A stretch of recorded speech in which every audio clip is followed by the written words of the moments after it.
Hey, good morning. It's time to talk about micromanagement. I keep talking about microtasking a lot, and very often you guys confuse microtasking with micromanagement and accuse me of suggesting the management which is abusive, which is too much about control, which actually takes away the freedom from us programmers and basically enforces to do what the managers are telling us to do. That's completely not the case. That's why that video. That's why I want to clear the air about what's the difference between microtasking and micromanagement. The micromanager is somebody who is telling you how you should do your job instead of what you have to deliver. A proper manager tells you that our mobile app needs a new feature and our users have to be able to download a new PDF report of their activity, implement that, come back to me when it's done. That's a proper management. The manager just told you what needs to be delivered in the end. The micromanager acts differently. The micromanager tells you, stop doing what you're doing right now, sit now in front of the computer, drop that cup of coffee, let's focus on that code, let's implement it now, don't open Facebook, don't call your mother, stay in the office until it's done. If it's necessary, we're gonna stay overtime. If it's necessary, we're gonna work on Saturday and all that. And then you work, and then the manager controls what you're doing, tells you exactly what needs to be done, how you need to achieve that result, and basically does the time management for you. Now you install something, then you write the code, then you write the unit test, then you test, then you deploy, and the manager stays behind you and checks what's going on. Why the manager is doing that? It's not because they are bad people, micromanagers. Not because they're evil people who actually want to abuse you and actually to force you to do something according to their will against your will. Not at all. In most cases, those micromanagers are the people who care about the result of the project. They want the project to be successful. They want to see the result of the entire group, but they just don't know how to do that except the way to completely control your time and make sure nothing distracts you now. And you're 100% focused. That's the only way they can achieve that. But they care, they want to achieve results. They're not careless managers who just sit in the office, talk to everybody peacefully and just let programmers do whatever they want. Those are bad managers. Those are people who are not supposed to be managers at all. They don't know how to trust you. That's why they need to control you.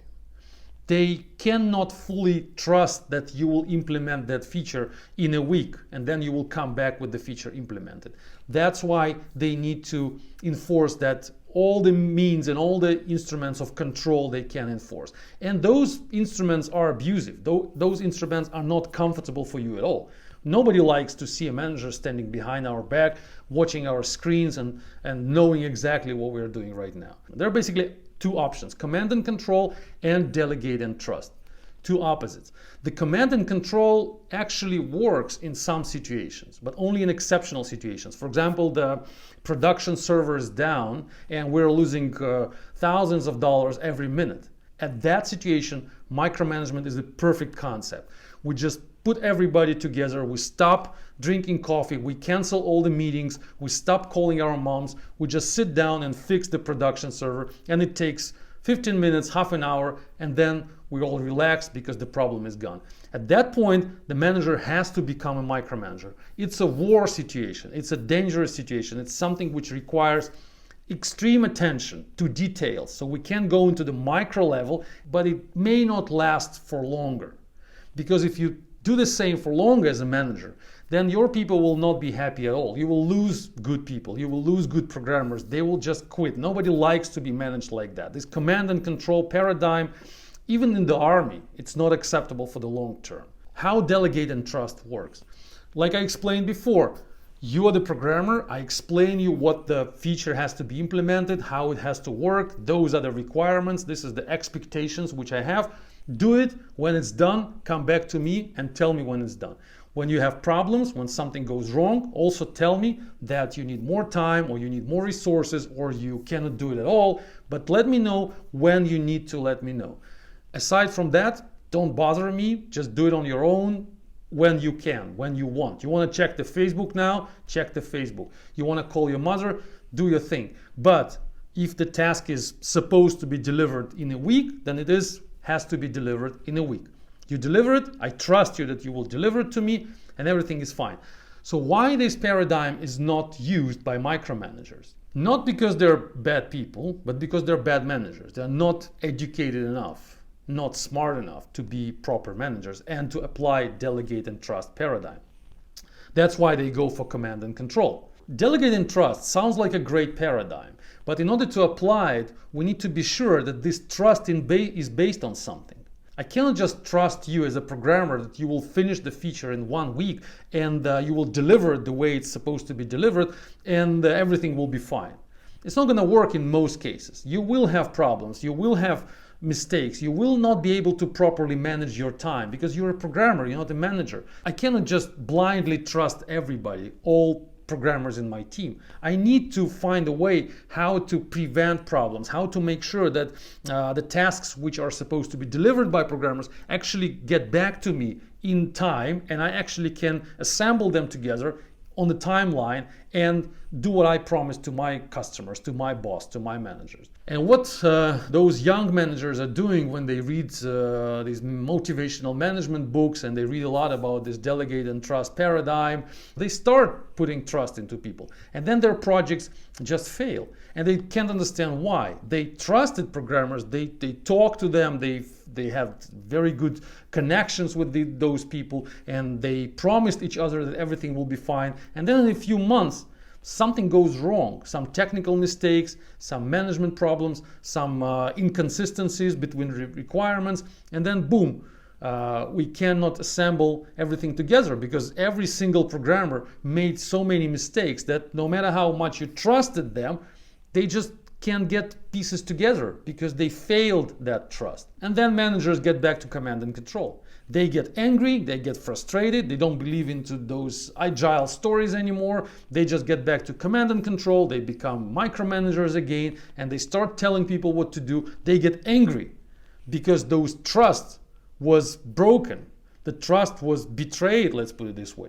But it's not the failure of programmers that they betrayed your trust. It's a failure of managers. It always gets back to command and control for two reasons. The reason number one is that our tasks are too large. If the task is 1 week, in the example I gave you, it's impossible to trust a programmer for a week because it's too dangerous for me as a manager. Many things may happen inside that task, inside a full week of work, starting from personal problems of that programmer, ending with technical issues with the software we use. And waiting for a week or 2 weeks or sometimes more, like some managers do, and hoping that in the end of this time period, the programmer will come back to me and report that everything is done just the way I expected it to be done. It's wrong. It's the recipe for disaster if you do it like that, if you wait for that long. If you manage large pieces of work, then inevitably the trust will be broken.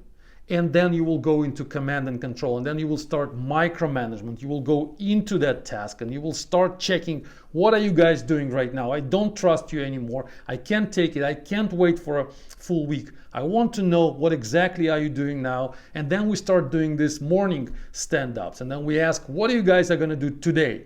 Tell me exactly what's your plan for today. This morning stand-ups is the perfect indicator of micromanagement in the team. If you want to know what your programmers are doing in every single day, in every single hour, that's micromanagement. Why it happens? You delegated them too much, and then, of course, because they're programmers, they're not really good in time management, so they failed you. They failed you once, they failed you twice, and then you get into and ask, okay guys, I don't trust you anymore, even though I declare that I trust you. Now tell me, what are you doing right now? Show me your screen, show me your problems, report back to me what's going on right now. So when the manager asks, what are you doing now? That's an indicator of micromanagement. If you hear that question in the office, you know this is micromanagement.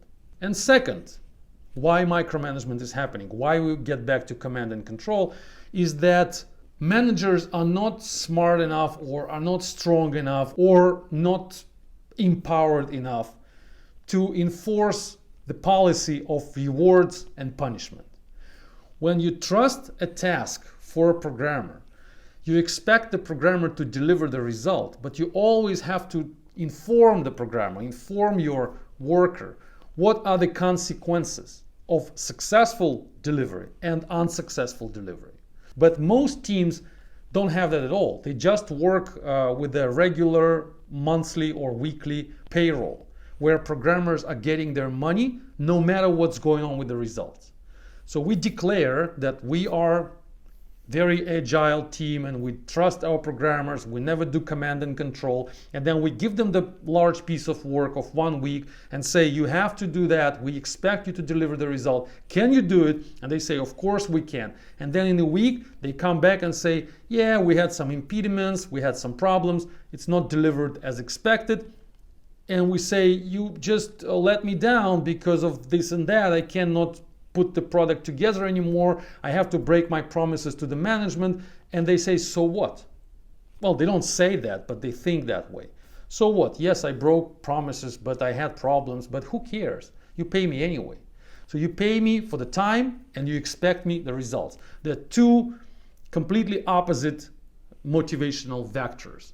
So there are no rewards and punishment at all. That's my point. And if you have no rewards and punishment by the end of each task, by the end of each piece of work, then nobody will care about finishing that piece of work. And then you will have to jump back into command and control and start forcing them to care. They don't care because you gave them the consequences and they didn't align their personal objectives, financial, for example, with the objectives of your project. You finish the feature, you get $100. You didn't do that. Instead, you tell them that you have to finish the feature and then nothing happens.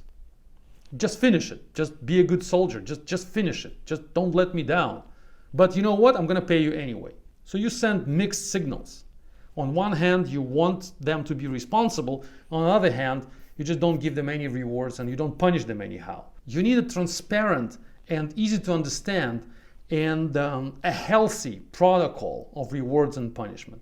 If that happens, then you will not need command and control. In that case, you can trust them. You can trust them that the piece of work, and then you know that they know the consequences. You don't need to push them forward. You don't need to control what they're doing today and tomorrow. You don't need all those morning stand-ups. You don't need regular status meetings. They know the consequences. They are at the same boat with you. They also want to succeed. You want the project to succeed. And they want to succeed because they know how much they will make out of each successful task. And they know how much they will lose out of each unsuccessful task. And then they become self-manageable people. They start managing themselves. They start to care about their personal results. And then you can take a step back, relax, and wait for their results. So 2 things you need to avoid micromanagement. Small tasks. I'm not saying micro tasks. Of course, ideally you would need micro tasks. And second, you need a clear, transparent, explicit formula of rewards and punishments those people are getting when they succeed or they fail. If they put these 2 things together, you will never see micromanagement. Otherwise, micromanagement is guaranteed, no matter what you say in your team building meetings. You are a micromanager unless you have these 2 things. That's what I wanted to say about micromanagement. It has nothing to do with microtasking as you see. Microtasking is on the other side. Microtasking is all about delegated trust because tasks are small and we have very fixed micro budgets for each task, which are granted to programmers when they succeed and are not granted when they're not succeed, when they fail. Thanks for listening. Hope I made it clear. Stay tuned. Bye-bye.